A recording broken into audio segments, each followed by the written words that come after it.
Ya teman-teman sekalian, bertemu kembali dengan TMC Blog. Di depan saya ada kunci baru lagi. Tuh, dari kuncinya sendiri udah kelihatan ini adalah kunci secure key system dengan detail ada kayak magnetnya, ada tulisannya Kymco. Berarti ini adalah motor Kymco. Yes, motor Kymco. Motornya di depan kita. Motor apa itu? Ini teman-teman sekalian, Kymco GP125. Kita akan coba lihat secara mendetail apa yang disajikan oleh Kymco Indonesia PT SMI di Kymco GP125 model year 2020. Ya sobat sekalian, ini adalah Kymco GP125 yang pada dasarnya sudah dirilis oleh Kymco Indonesia ya, di bawah bendera PT SMI ya, Smart Motor Indonesia. Itu hadir sekitar awal Juli 2020, dan memang baru saat ini kami TMC Blog baru memiliki kesempatan untuk mereview motor ini. Dilihat dari bentuk bodinya, sobat bisa lihat ini mengingatkan kita pada detail bentuk bodi motor-motor Kymco yang boleh dibilang memang merupakan pionir skutik bahkan di Indonesia. Jadi sebelum merek-merek Jepang menguasai pasar skutik di Indonesia, Kymco dari Taiwan ini memang pernah hadir di Indonesia dulu dengan Jetmatic, terus habis itu banyak banget deh pokoknya versi-versi Kymco. Dan seperti sobat lihat di sini, Kymco GP125 masih menghadirkan detail skutik yang boleh dibilang masih sama seperti Jetmatic dulu, dimana bagian dek depannya itu sobat bisa lihat langsung turun ke bawah gitu ya, dan dia berlaku juga sebagai sebuah spakbor depan. Yoi, sobat sekalian pasti kalau yang udah lama kenal dengan Kymco pasti ngeh banget dengan ini.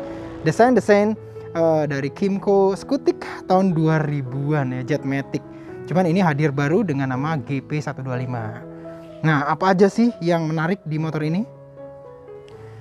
Yang pasti pertama kita bisa lihat dari engine-nya teman-teman sekalian ya. Nah, Kymco ya menghadirkan GP125 ini menggunakan mesin 125 cc gitu ya, berpendingin udara ya, air force cooler ya, pada dasar air force cooler, jadi udaranya tuh kayak dihembuskan secara aktif gitu ya. Sebenarnya mesin 125 yang dipakai di GP125 Kymco ini memang berasal ya, atau merupakan pengembangan update dari, kalau sahabat sekalian kenal ya, dulu namanya ada Kymco Trend 125. Nah, waktu itu tuh sempat menorehkan rekor ya, 100 jam nonstop Jakarta Bali gitu ya, selama sepanjang 3100 km gitu ya, tanpa matiin mesin. Wih, kalau zaman dulu tuh. Nah, spesifikasinya sih tetap mesin SOHC 2 valve 125 cc, powernya diperoleh di angka 8,7 horsepower pada 8.500 rpm. Namun untuk di GP125 ini engine-nya sudah FI sobat sekalian, sudah fuel injection atau injeksi. Nah, kalau kita lihat dari bodinya ya teman-teman sekalian, boleh dibilang ini tuh mungil banget gitu ya. Panjang, lebar, tinggi itu sekitar, kalau panjang itu sekitar 1,7 meter ya, 1,7 meter atau 1,8. Dengan lebar itu ya, kalau dari samping itu memang agak sedikit gendut ya. Jadi itu sekitar hampir 70 cm dengan tinggian tuh hampir 1 meter ya, atau lebih ya, 1,1 meter bahkan. Bentuknya ya kayak gini teman-teman sekalian. Memang mirip banget. Sini saya puterin, cobain saya puterin ya. Boleh dibilang Jetmatic banget sih. Jetmatic banget kalau misalkan teman-teman sekalian memang ingat bentuk dari Jetmatic. Lalu kita bisa lihat di depan detailnya ya, teman-teman bisa lihat di sini kaca spionnya ya. Walaupun ini masuk ke dalam segmen entry level dari Kymco, namun kaca spionnya ya nggak entry level banget sih, gitu, keren. Lampunya masih menggunakan bulb, berada di batok stang, jadi cahayanya ngikut pada saat sobat sekalian belok gitu ya. Pengeremannya rem belakang dan rem depan masih belum menggunakan parking lock system gitu ya. Sementara ini bagian depannya kayak gini teman-teman sekalian, panjang sampai bawah karena dia tuh berlaku juga sebagai spakbor. Dengan lampu sen itu masih bulb, jadi semuanya lampu-lampunya masih bulb untuk bagian depannya gitu teman-teman sekalian. Nah, karena ini adalah produk yang boleh dibilang produk global, jadi ya nggak aneh kalau kita bisa melihat adanya kehadiran mata kucing di samping. Nah, di ke bawah kita bisa langsung lihat dia menggunakan suspensi yang boleh dibilang masih teleskopik, ya, masih teleskopik, suspensi biasa gitu ya. Teman-teman bisa lihat di sini dengan sistem pengereman itu udah cakram, ya, cakram sendiri. Sobat bisa lihat di sini sudah wave dengan ban, ini bannya keren juga ya, CST ya, dengan ukuran lebar itu 3,5 inci ya, dengan ring 10. Ini kecil banget nih teman-teman sekalian, ringnya ring 10 nih, jadi nggak mainstream juga ya. Biasanya kita dengar skutik itu biasanya bermain di ring 12 paling kecil, ini ringnya 10 atau ring 11 gitu. Kalau di Vespa ini ring 10, kecil banget gitu teman-teman sekalian. Nah, mengenai engine tadi kita udah bahas ya, jadi ini air cooled, ada fan-nya, lalu ban belakangnya nih teman-teman sekalian juga lihat, ini juga dari CST gitu ya. Ini menggunakan, saya cek dulu ternyata benar, masih menggunakan ban ring 10 dengan ukuran yang sama dengan depan. Jadi lebar 3,5 gitu ya, 3,5 tadi gitu teman-teman sekalian. Sementara rem depan tadi kita udah lihat sudah menggunakan cakram, di rem belakangnya masih menggunakan tromol. Teman-teman sekalian bisa lihat di sini ya. Ini adalah sistem tromol dari rem belakangnya. Agak nyempil ya, karena bannya juga memang 10 inch. Jadi bannya kecil, jadi ya agak-agak nempel-nempel gitu. Kita bisa lihat juga shock breakernya di sini, single shock dan diameternya agak kecil ya, agak kecil untuk bagian belakang. Kalau untuk yang ini itu berwarna merah, kelihatannya belum ada settingan preloadnya, jadi masih standar begitu aja gitu ya. Dengan sobat sekalian bisa lihat di sini box CVT-nya kayak gini, dengan tetap di atasnya ada box filter udaranya teman-teman sekalian. Jadi seperti itu ya. Di bagian samping kita bisa lihat tadi udah ya.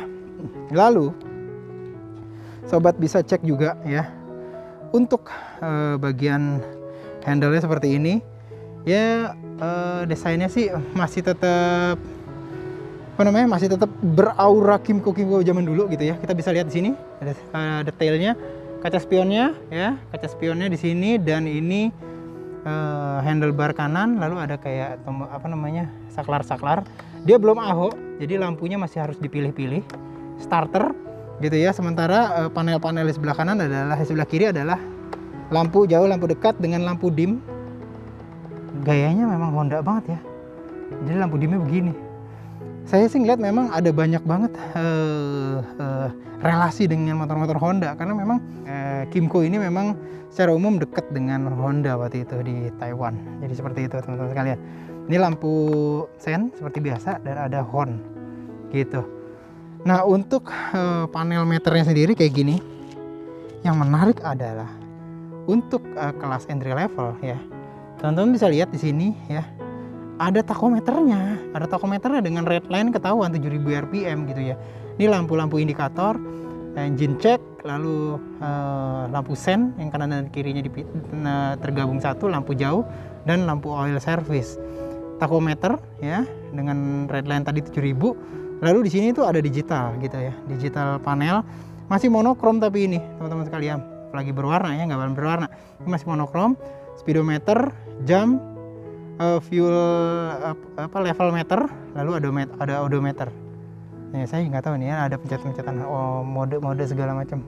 Jadi seperti itu, ada tombol modenya, mau dipilih-pilih apa, lalu ada adjustment untuk nyeting awalnya. Jadi seperti itu teman-teman sekalian, panel dashboard dari Kymco GP125. Lalu kita bisa lihat di sini kuncinya masih secure key system. Ya, tadi kita udah lihat ya. Ya, seperti ini kuncinya. Bentuknya rada tipis. Terus ada di sini tuh ada kayak magnetnya seperti biasa ya. Cara nutupnya begini langsung, dan kalau untuk buka nggak pakai bagian belakang dan naikin ke depan. Ini ada apa aja? Ada untuk kunci ya ke dalam gitu. Tapi ininya mesti dimiringin dulu. Nah, baru kunci stang gitu ya. Lalu untuk buka, lalu kalau pengen ini ternyata dia juga bisa buka untuk buka bagasi belakang.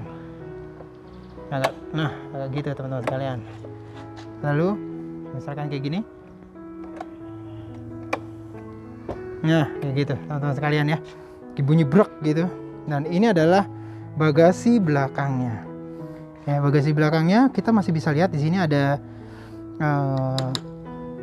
inlet atau untuk masukin bahan bakar, putar begini lalu dibuka. Lalu ada pegangannya nih, pengen nggak hilang gitu teman-teman sekalian.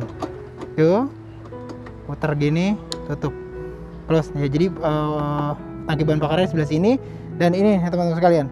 Bagasinya boleh dibilang untuk kelas entry level gini gede juga ya. Pikiran saya helm-helm open face aja masih masuk nih. Helm full face mesti dicobain nanti seperti apa, apakah benar-benar masuk full apa enggak gitu ya. Joknya sendiri nih teman-teman sekalian ya. Joknya sendiri boleh dibilang gede, lebar gitu ya, lebar. Empuk apa enggak nih? So-so lah, medium lah, medium. Terutama juga dengan kulit yang rada tebal ya di kulit Kymco-nya di sini.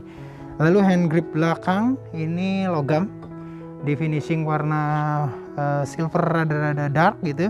Dan di sini di bagian belakang ini dibuat agak pipih, ada lubang-lubang. Perkiraan saya ini memungkinkan untuk ditambahin top box di bagian belakangnya. Jadi seperti itu teman-teman sekalian ya. Cukup menarik.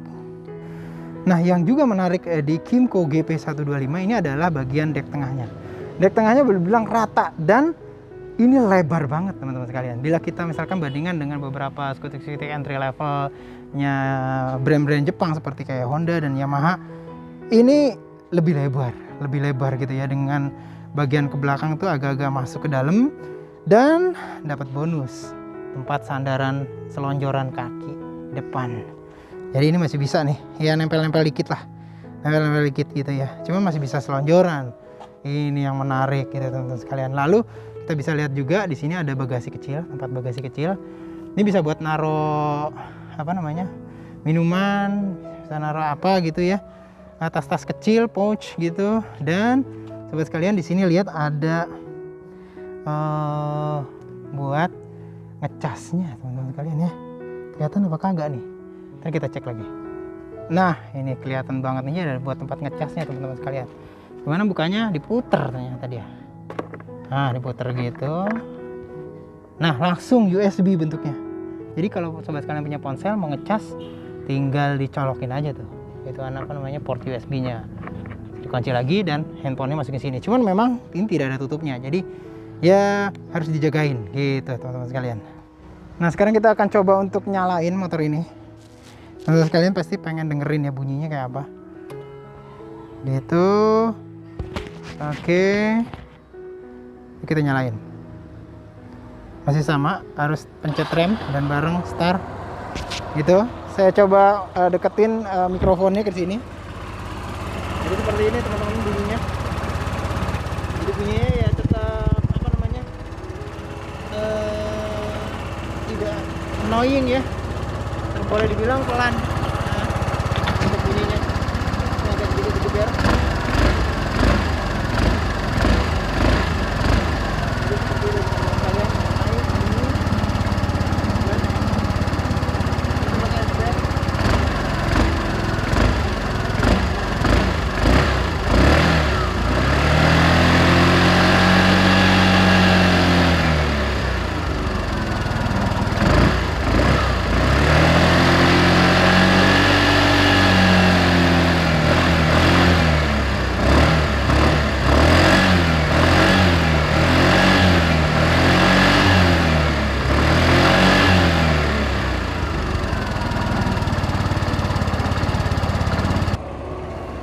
Gimana teman-teman sekalian?